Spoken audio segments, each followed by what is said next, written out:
Елімізде кітап оқу мәдениетін дамыту мақсатында ұлттық электрондық кітапхана Казнет.kz порталына 82 мыңнан астам кітаптың цифрлық көшірмесі енгізілген. Аудандық кітапхана басшысы Олдархан Қаханқызының мәлімдеуінше, ауданымыздағы қоғамдық орындар мен мекемелерде, әкімдіктерде, сондай-ақ мәдени орындарда осы қорға жылдам өтуге мүмкіндік беретін QR-код сілтемесі бар парақшалар ілінген.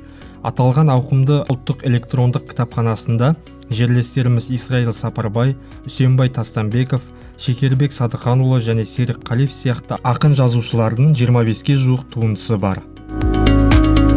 2026 жылы 16 мамырда Қазақстан Республикасының президенті Қасым-Жомарт Кемелұлы Тоқаев кітап оқуды дамыту және зерделі ұлт қалыптастыру атты жарлыққа қол қойды. Қазақстан бойынша барлық өңірлерден, мысалы біз өзіміздің жергілікті ақын жазушылардың кітабы өзіміздің ауданда болса, біз соларды электронды цифрлы форматта ол кісілерге беріп, бәрі бір жерге база жасаған ғой.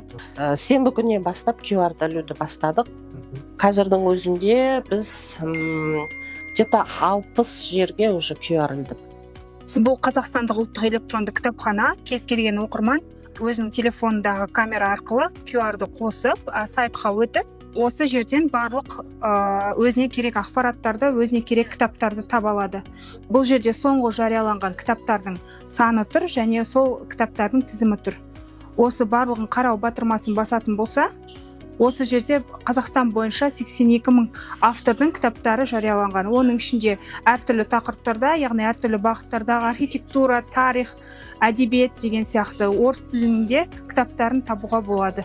Бұл бізде қазіргі заман талабына сай технология, сканер, яғни кез келген осы кітапханадағы ғаламторда, интернет желісінде жоқ кітаптарды біз өзіміз сканерлеп, осы кітаптардың барлығын интернетке жүктеп қоямыз. Яғни жаңағыдай Казнет деген сияқты әртүрлі сайттардан немесе кітапхананың сайтынан сіздер осы кітаптардың PDF вариантында таба аласыздар. Бұл біздің жергілікті авторы Үсенбай Тастанбековтың қалам ұшындағы өмір атты кітабы.